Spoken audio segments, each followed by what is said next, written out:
surgery, but maybe it is. Come on down, we're gonna sit around, we're gonna get into your business. Get into your business. Get into your business.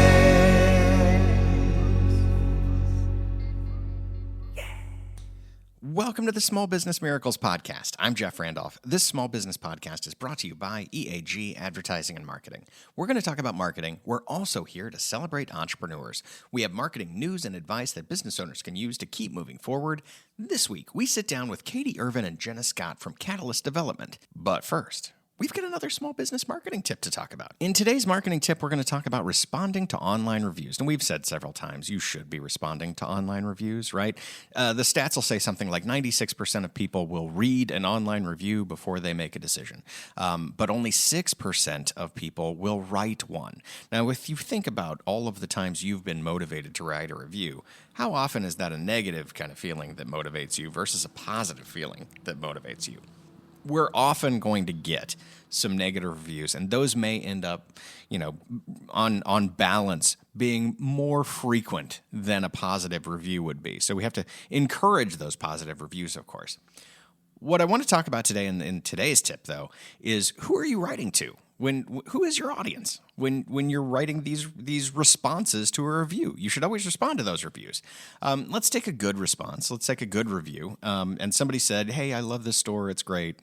You're responding to that person just with a very short, very simple kind of thing. "Hey, thanks for being a customer. We really appreciate you." Or, "We're glad you found what you were looking for." Or whatever the case may be. Just a nice, short, quick thing that just shows that you care, and you are writing literally to that customer. "Thank you for posting this review. I appreciate you." If it's a negative review, who are you writing for?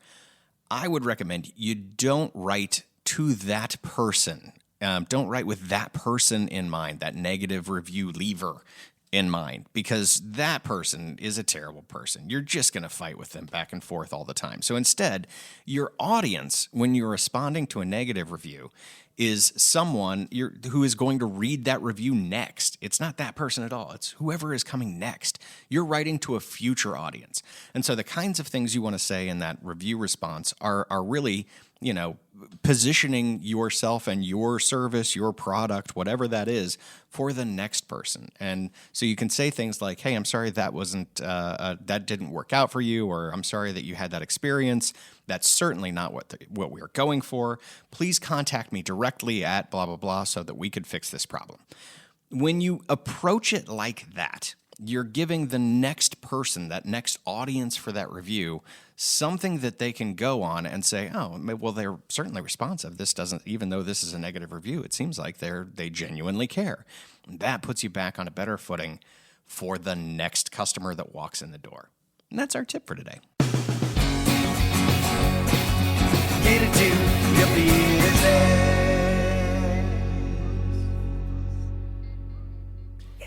And welcome back to the show. My name is Jeff Randolph. I am here with Dr. Katie Ervin. She is CEO of Catalyst Development. And Jenna Scott. She is COO of Catalyst Development. Katie and Jenna, welcome to the show. Thanks for having us. Thank you. We're happy to have you here. Let me start out with you're celebrating your second year in business. So first off, congratulations on that.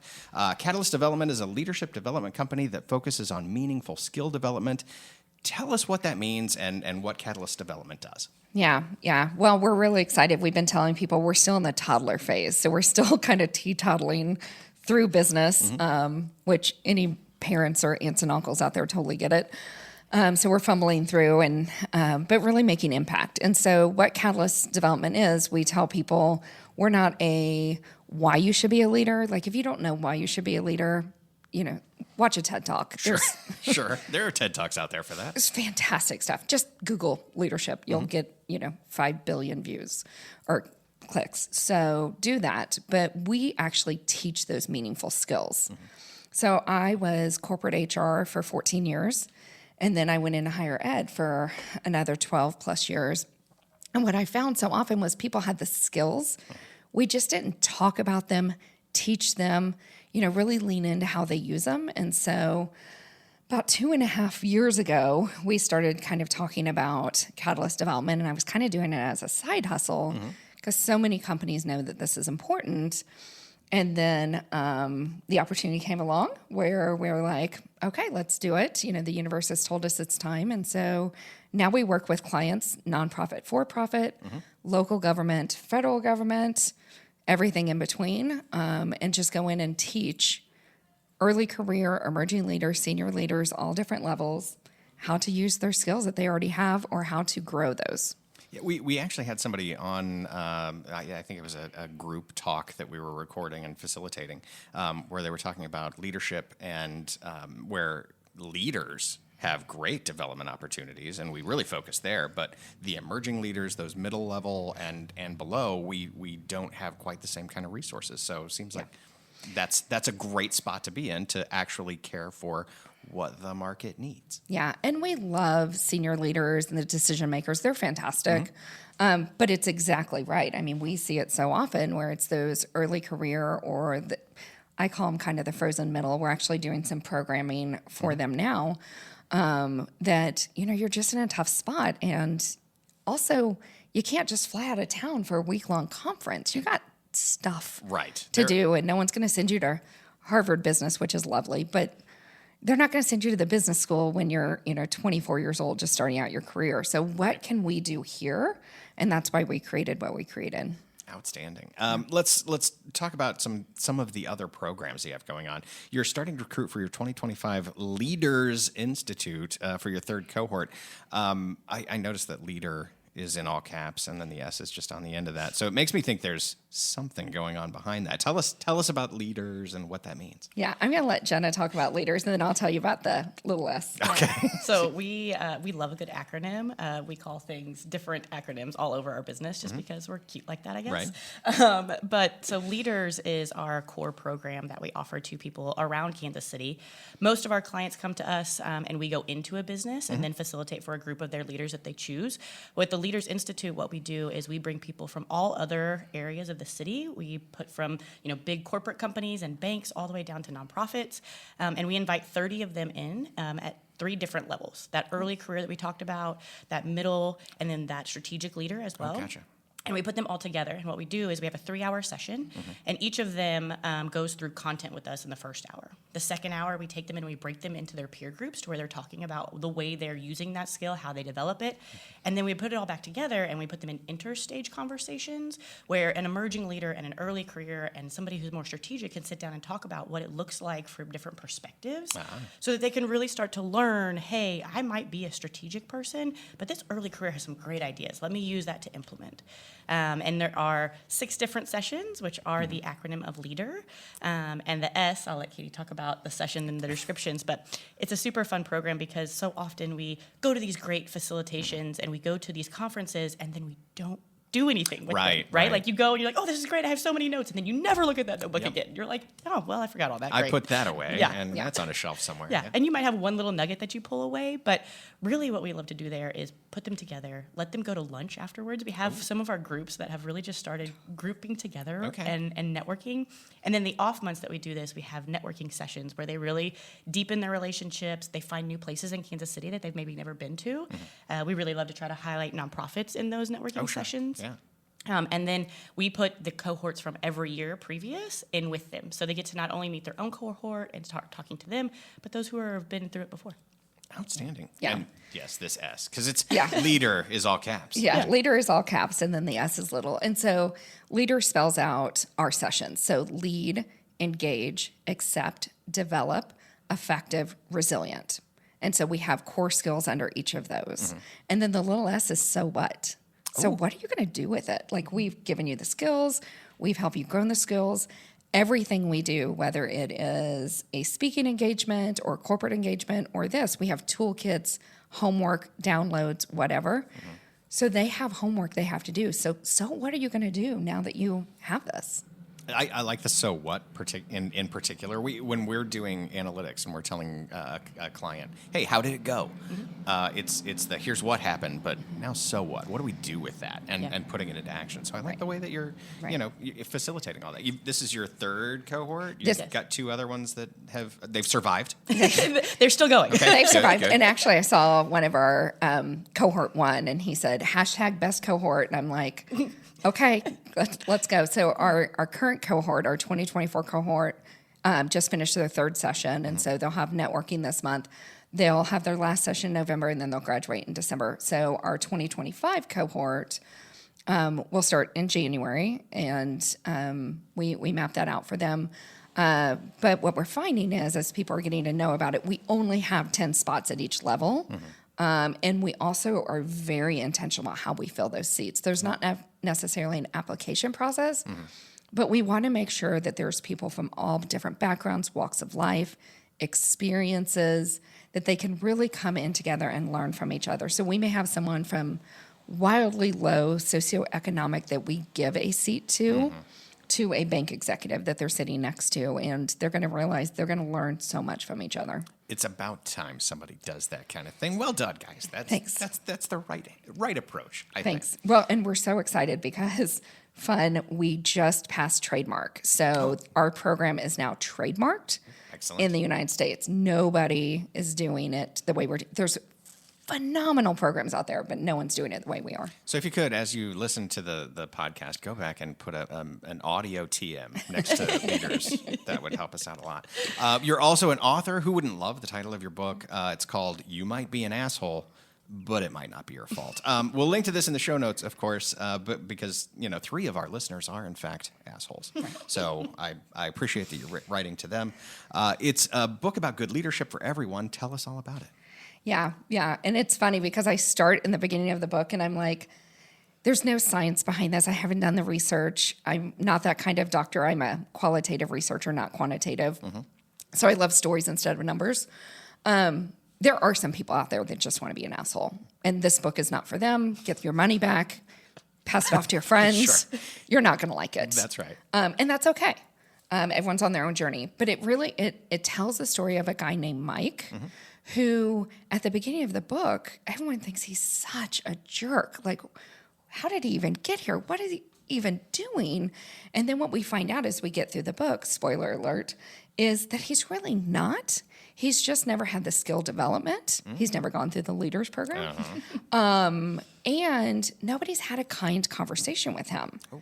So instead of pulling Jenna aside and being like, hey, you're kind of a jerk, I just go behind her back and I'm like, oh, Jenna's What a a jerk. jerk. Right. Yeah.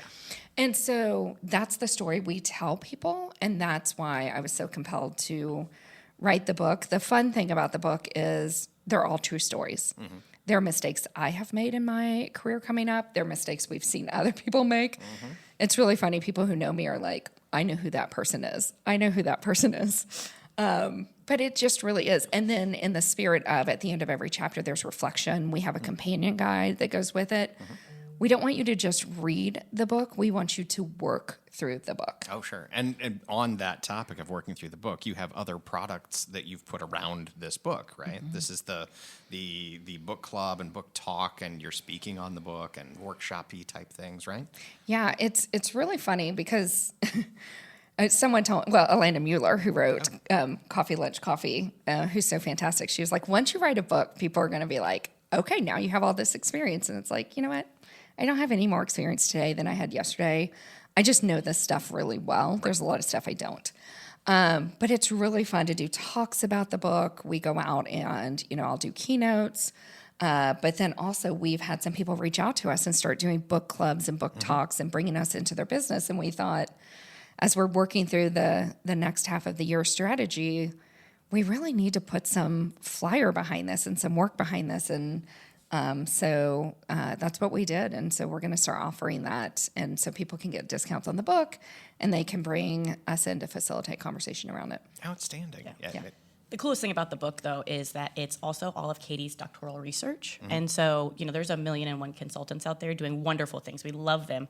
But having her doctoral research that shows the 3 pieces that really make a difference when it comes to people being happy and motivated at work is such a gift to those who are in charge of those leaders and those who are below those leaders, because you then see, like, oh, this jerk has been missing this one piece this whole time. And once we fill that one piece, they really just start to be the leader that they've always wanted to be. You just had to give them those tools and resources, or the autonomy, or that relatedness that they needed. Would you describe that as helping fix people or helping people fix themselves? Which I don't All of the above? All of the above. It takes a village. Yes. It takes a Absolutely. Well, and we tell people all the time, you just don't know what you don't know. And until we, do some self-reflection and self-awareness, or have someone really kind sitting next to us that helps us do some of that self-reflection, it never feels good to know that you're not performing to your standards. But I would rather know I'm not performing to my standards and here's something we do about it than having everybody talk behind my back and then me never getting where I deserve to be. Right. Absolutely. You're also launching a new product called Supervisor 101. We're super excited about this one. Supervisor excited. No, that's a terrible. I'm sorry. I apologize for the dad joke. We'll move on. Supervisor 101. Tell us all about it. Yeah, so Supervisor 101 is really for that lower level. We started this calling it super employee to supervisor, right? Okay. So you have those star employees who've been really great employees. All of a sudden you have a new title, you hopefully got a little bit of a pay increase, and now you have to go lead your peers. So how do you actually do that? And we break it into 4 modules with 4 lessons inside of each one of them. The coolest part is this is probably going to be one of the very few programs that we offer asynchronous, where they don't need us to go through it, but they can go through it all online together and really go through pieces and take as much time as they want.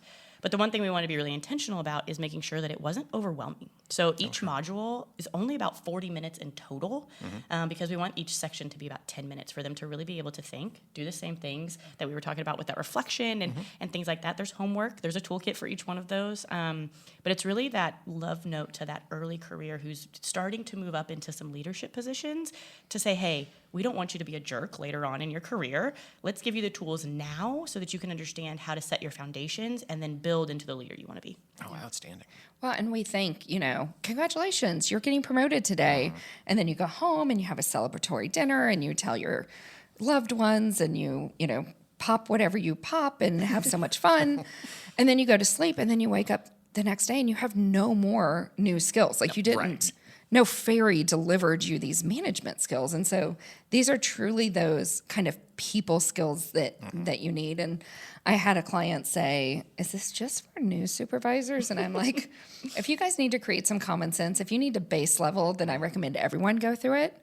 And so the asynchronous is really cool. I'm really excited about that. But then also we have some clients that say, that's great. We want to pay just a little more and have you all come in and facilitate it and take a deeper dive. So there's both those options. Yeah. And is the facilitated version, is that a better experience that people would have? Or is this going to be equal footing? Well, You've written it very intentionally Yeah. to be a self-guided kind of thing, and so I'm trying to get at the what extra do you bring to it? What is the gravy that comes on top of that? They get to spend time with us. I mean, I know that's the best part, right? Why are you even asking that? No. The benefit of that would be that, you have us coming in and there's that group conversation. So if you're just sitting at your desk, just taking Supervisor 101, that's lovely. And we've actually created a report out. So you then take it to your manager. We don't want them to take their toolkit where they've done all the reflection. We don't want them necessarily to share all that with their manager unless they want to. But we've created kind of this report out that they can share. Like, so during their one-on-one, they can say, here's what I've gleaned from Supervisor 101. Here's what I'm working on, blah, blah, blah. But to have us in person, then what they're going to get is that group synergy of us all sitting in the room, learning from their peers. They can do that intentionally on their own. But what we find with Catalyst is so many organizations want to do what we do. They either don't have the time, the expertise, or the resources to do it. And so we don't compete with HR or learning and development. We come alongside them and really work and support them, because I know sitting in the HR chair, I used to have pages and pages and pages of notes of things that one day when life isn't crazy, I'm going to get to. Yeah. There's a to-do list a mile long Right. there, I'm sure. And you can never get to it. And unfortunately, the things that are typically on those to-do list is this type of work. And so we just come in and do that with them. Help them out. Yeah. Provide that extra service. Yeah. Well, Yeah. we've learned all about Catalyst development. We understand the products that you have, the services you provide. I think it's time to go into the lightning round, and we'll find out more about who you guys are and what you really do. I'm going to reiterate in the lightning round that this is Dr. Katie Ervin. Your dissertation research was on adjunct business faculty motivation and perceived organization support at face-to-face off-campus locations. Now, that's a mouthful. There's a lot going on there, right? That sounds like a dissertation. As an adjunct, I feel also like there's a lot I could learn from that. Can you give us just a takeaway or summary of what that research is all about, what you found? Yeah. So essentially what I was looking at is it's not all about the money. You know, people always say that you do things for the money. And I'm like, no, we don't, because we're not all cashing $1 million checks each week. Like, give me a break.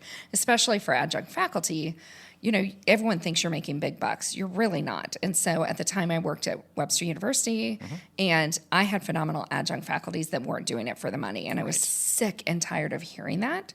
And so that's essentially what my research was it was more that intrinsic motivation of, I want to share and I want to give back. And the more intrinsically motivated we are, the happier we are in our job.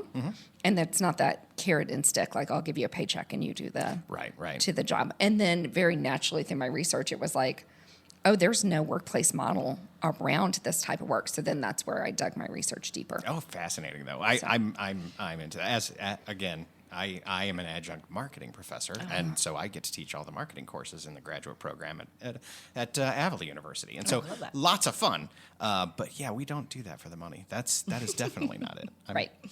Fascinating research. Yeah. Jenna, you grew up next to Worlds of Fun. What is your favorite ride of all time? Of all time, because you've seen things come and go. Yeah. Gosh, what was the name of it? So my favorite ride when I used to go every summer and have a pass where I could just get dropped off and let to be wild was the Thunderhawk. I don't even know. So the Thunderhawk used to be over next to the Timberwolf. Okay, yeah. And it was a water ride in the summer where they turned on the sprayers, but it was the ones that had the big arm, and then the middle of it rotates, and it flips you over and around as it tumbles.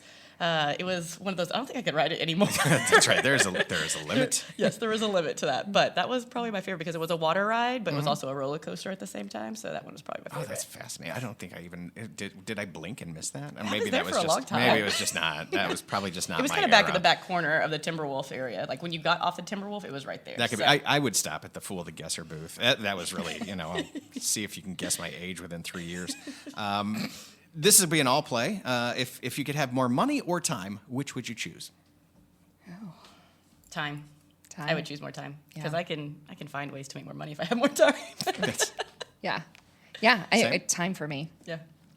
Who are the best clients to work with? And I'm not saying by name, but by their qualities. Who would you love to keep working with every day? We always tell people we want to work with everybody. We talked a little bit about how professional development is unfortunately a privilege, and you usually are the higher level. So what we really love is when we see, especially that higher level, say they really want to invest in their people and they have that growth mindset that they say this is important. Right. And while the economy is doing whatever it is and we're cutting budgets, this is still important enough. We want to do that. So as long as our clients have that mindset, we're more than happy to work with anybody. We try to make sure that nonprofits can afford us. We try to make sure that the big corporates can afford us, all the things in between, because nobody should not reach their full potential because they didn't get the training. You had me at growth mindset. Yeah. I'm in. I'm in for that. Well, and I will say, once we get in the room, my most favorite person in the room is the crotchety. Yes. No offense, guys. Love you. But it's just typically that crotchety, grouchy guy that's like, I'm here because I was told to be here. I don't want to be here. And then if they do our corporate leaders program at the end, so we do kind of pre-assessment and post-assessment. And those people make me cry every time I read their post-assessment because it is like transformational. You changed my life. I did not want to be here. I mean, there's one in particular that he just did his assessment. And I mean, it was like day one. I'm like, if you're having fun, you need to tell your face. And he's like, I'm not having fun. I'm like, oh, okay. Well, good to be here. And I am so in love with him because he's like, I realized through your program that I was not just damaging my career, I was damaging the career of the people that worked for me because I was not being a good leader for them. And I mean, if that's not why you do what you love to, I mean, still today, tear. They make me cry all the time. Oh man, you're changing lives. We are. That is a wonderful thing. And at the end of the day, if I have that experience, I'm gonna feel really good about what I do that day. That is outstanding. The best part about these skills too is that yes, they're great for the workplace, but so often people come to us and they're like, "You changed my marriage because you changed the way I communicate with people. You changed my friendships because you allowed me to say, hey, you're treating me this way and I don't love it,' and have a hard conversation. You gave me these skills and tools." And while, yes, they're important for leadership, they are life skills. That's why we don't call them soft skills anymore. We call them human skills. You need these skills to be a human being. Oh, I'd love to have the class where it teaches you how to have a hard conversation, right? Should we not have had that in school? That seems like a wise use of time. Yeah. And we call it don't be nice, be kind. Stop being nice to people. Be kind. Pull them aside and have that really difficult conversation. There is nothing I love more than when I'm walking out the door and my husband's like, I think that dress shrank at the cleaners. Like, are you wearing that today? Because I would rather have someone that I love and care about me give me feedback. And so when he says, I'm not sure that was your best moment, it doesn't feel good to hear, but I know he's coming from a place of love and caring. Right. And that is a powerful skill to have. So we actually are recording a download. Part of our, we always have homework, and one of the downloads we're recording is us having sample difficult conversations for people. Excellent. I look forward to that. One's going to be a Gen Z, little teaser. Okay. Yes. Yep. Excellent. Let's see. You're celebrating an anniversary, of course, with the business. If you go back and talk to that, day one you, right? What would you say? Hey, it's going to be what kind of advice would you give, or what as you're going back through space and time, what would you risk it all for to give advice to yourselves? I would say, you fool, take some business classes, use the resources in Kansas City that are available. There's so many great a ton entrepreneur programs that I didn't know exist. Now I know, and I'm like, oh, I wish I would have known. So what I would have told myself is breathe for a second. You're going to get there, but also, lean into some of these resources. You just don't know what you don't know. And it's probably good, because if you live in fear, you won't move forward. And so it's probably good I didn't know what I didn't know. But now looking back, it's like, okay, I could probably learn to balance this checkbook. That'd be great. A little bit better. And so my background is actually marketing, marketing, sports marketing. So I have the business background, but I think I would just tell us, and this is really to any entrepreneur, hold on. Yeah. Just hang on. Just hang on. Just Because, hang on. If you can consistently keep going, I think what people forget is that people who get lucky or who are successful probably just didn't quit. When you find a way to just keep pushing through, when it's hard, you find a way to, celebrate the wins, but also keep going. Small business is exceedingly difficult. And if you can do it and you love it, great. But it's not for everybody. It is not for everyone. Not for everyone. And so if you can find those ways to really just celebrate the journey, enjoy it, and if you love what you do every day, just keep going. Yeah. Well, and we've had to have some real authentic, honest conversation with even some of our clients that are like, some of these massive companies are like, our policy is we'll pay in 30 days. And it's like, that's lovely. Our policy is you need to pay on booking, because we're a small business and we've got to pay our bills. And we don't have a $20 million federal contract coming in. We're depending on you. And so what we have found is our clients are phenomenal when we're like, this is what we need to serve you. They're like, all right, this is how we show up for you. Yeah. Oh, outstanding. What part of the business do you wish you knew more about? Got one in your head? Go. Well, obviously finance. I hate finance. I told someone the other day, they were like, you're so good at this. And I'm like, yes, I'm good at leadership. I should be. That's my background. That's what I've done for 26 plus years. I should be good at the stuff we do out facing the public. Sure. It's behind the scenes stuff that I don't love. We do the working genius, which is where you get energy from work. And so I don't get energy from tenacity type work. So sit at the desk, check things off a list. I actually am drained by it. So now that I know that I'm drained by it, I can lean into it more. But I just wish I knew more of those kind of areas. Well, it's the same. I mean, really, it's the same reason that you started the Supervisor 101 program, right? You don't want to fall victim to the Peter principle where you've been promoted to that level where you're not good at anything anymore, right? You need to gather those skills and get better. And I've had people say, like, gosh, you started a company and you have 2 women working for you. Unfortunately, Emma is leaving the company. We love her so much. If you don't know Emma Joe Music, like, what are you even doing? She's fantastic. She does our marketing, branding, stuff like that. She's stepping away from the business, but will still be pulled in. But for me, it was wildly hard. And there were times that I couldn't make payroll and that I have yet to take a real consistent paycheck. And I'm really honest about that. It's really, really hard. I could have done it on my own, but Emma and Jenna fill gaps that I know I have through my self-awareness. I know there's areas that I am not strong, and they make me stronger. Oh, okay, tears. They make me stronger. I can't believe you made it this far. I know. It's good. They make me stronger every day, and so it's worth it. Perfect. It's worth it. Yeah. What do you wish you knew more about, Jenna? So I am tenacity, funny enough. So that's why she says we complement each other so well. And so just having the business side that I already do, I really have been diving more into like the actual process of sales, right? Like I went through some business classes, but didn't necessarily do a sales class. And we are not salesy type people. Like I will genuinely want to sit down with somebody just to talk to you, just to understand who you are, where you come from, what your background is, why you are the way that you are.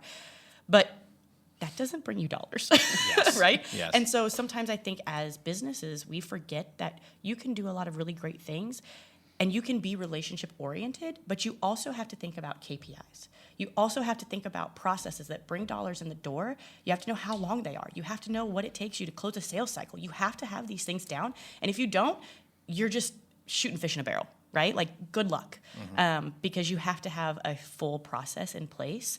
And that's hard, especially in a consultant type business. And if you're providing a service, it's difficult to actually make that trackable and quantifiable and put numbers to it, because relationships are great. And I can have a relationship with you for, 5 or 6 years and all of a sudden it comes back.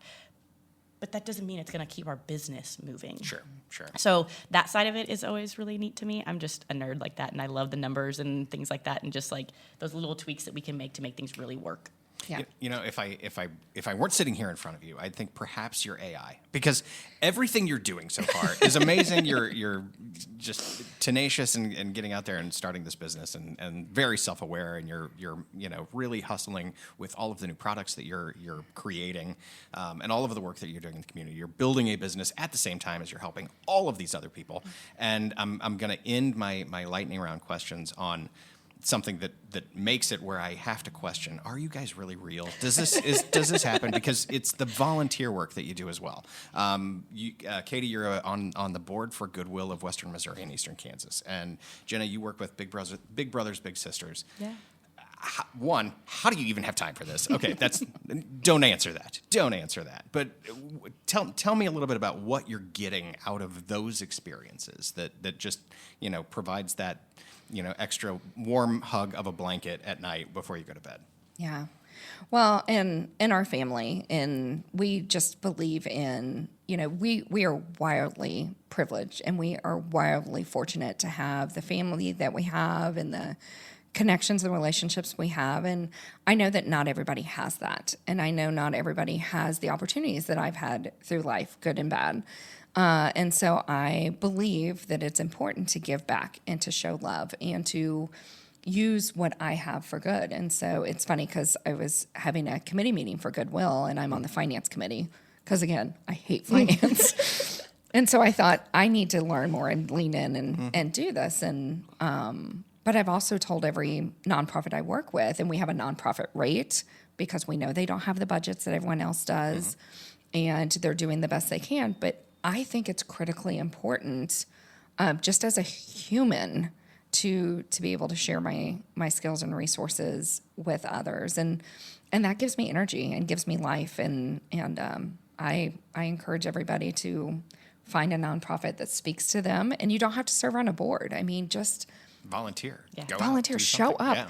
Shop at Goodwill, because it's funny. I just had this conversation the other night. Like someone's like, oh, so Goodwill, like the stores. And Oh, there's so much more. it's There's like so much more. the stores is what then funds the job placement and the job services. And we're getting ready to bring some huge initiatives to Kansas City that is just going to be life-changing for individuals. And every nonprofit, it's so much deeper than just diapers or whatever. It's hope, it's opportunity, it's optimism, it's whatever. So I'm a firm believer in giving back. Yeah. Big Brothers Big Sisters for me has been just a love.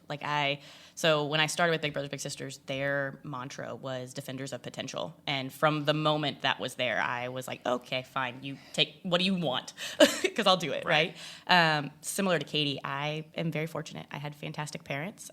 They told me I could do anything and everything I want, even though they were co-parenting and divorced, and I learned to split houses. But I can be a little bit of a bulldozer if I want to be, because I've been told I can do what I want as long as you work hard. You can get anything you want, is what my parents told me. Right? Not every kid gets that. Not every kid has the stability that I had. I had plenty of friends who still to this day call my mom, call my dad. They were great role models of that. You can do anything and everything as long as you work for it. Not every kid has those things, and it's just. We can change Kansas City so much if we take kids who are maybe in those lower income areas who don't have that. The statistic that really got me when I first joined Big Brothers Big Sisters was that 90% of juvenile court cases come from single family homes. That is a staggering statistic that shows you that kids just need somebody else to show them a way, right? And if I wasn't as fortunate as I was and didn't have somebody to say, hey, have you ever saw this? Have you seen this? Have you been here? To show them what potential is. You know, some of those kids live 8 miles from downtown and have never seen what's here, have never seen the opportunity and what they can become. And so if I can help them to believe in themselves, we talked about mindset a little bit earlier. Junkie, like, can I read every book humanly possible? Right. Let me absorb everything. And if I can just give them a little shed of light and show them that they have this capability, I'll do it. Yes. And so Big Brother Big Sisters just does such a great job, just like Goodwill does such a vast programming. I mean, it's not just matching bigs to littles, it's their matchmaker program, it's the Bowl for Kids' Sake program that they're doing this summer, it's, the Savers program that they have that gets money. It's such an incredible organization. And then you meet amazing people. I mean, we have so many connections through our board work of people who have been like, oh my gosh, I didn't know you guys did this. Let's talk, let's do that. I mean, getting ready to kick off a really fun program with a VR group of how to do leadership development with VR. How fun, right? That's exciting. Yeah. So it's just board work and like being involved in the community. Yes, it's fulfilling, it's great, but you meet amazing people. You do all these amazing things. You get to go out and see new perspectives, and it's just something that I'll never stop doing, even though I'm on my 3rd year with Big Brothers Big Sisters, and I think they're going to make me stop. Yeah. Term limits? Yeah. Well, and I will say, too, we can't come to everything. We sure try, but also we do a donation to nonprofits. And so we do a leaders tote bag where we'll put my book, some of our favorite books in there, and it's usually a Kate Spade book because Kansas City, or Kate Spade bag, Kansas City, why wouldn't it be? Sure. So it's a green Kate Spade bag because if you know Catalyst, I wear green every day, Catalyst green. So we'll donate a leadership tote.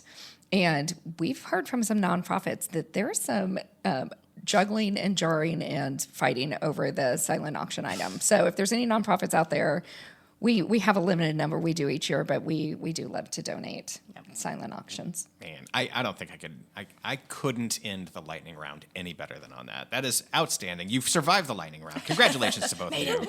You've done it. Dr. Katie Ervin and Jenna Scott, tell us where people can find more information about Catalyst Development. How do they get in touch with you or get the right programs and the right offices? Yeah, the best way to do it is go to katieervin.com. We wanted it to be catalystdevelopment.com, but it was going to be $10,000. So, so it's katieervin.com. We're also really active on LinkedIn, both Jenna and myself, but we're just out and about all the time. So go to katieervin.com. You can learn about Supervisor 101. We've got a page on there about leaders. We've got a page on there about the book, so you can just learn everything from there. All right. Thank you both for being here, Dr. Katie Ervin, CEO, and Jenna Scott, COO of Catalyst Development. Thanks for being with us today. Get into your business. Yeah. And that is our show. Thanks so much to our guests from Catalyst Development, and thank you for listening to the Small Business Miracles podcast. Remember to subscribe, leave us a 5-star rating and review, drop us a line on the website at eagadv.com if you have any thoughts. Until then, we'll be out here helping entrepreneurs with another Small Business Miracle.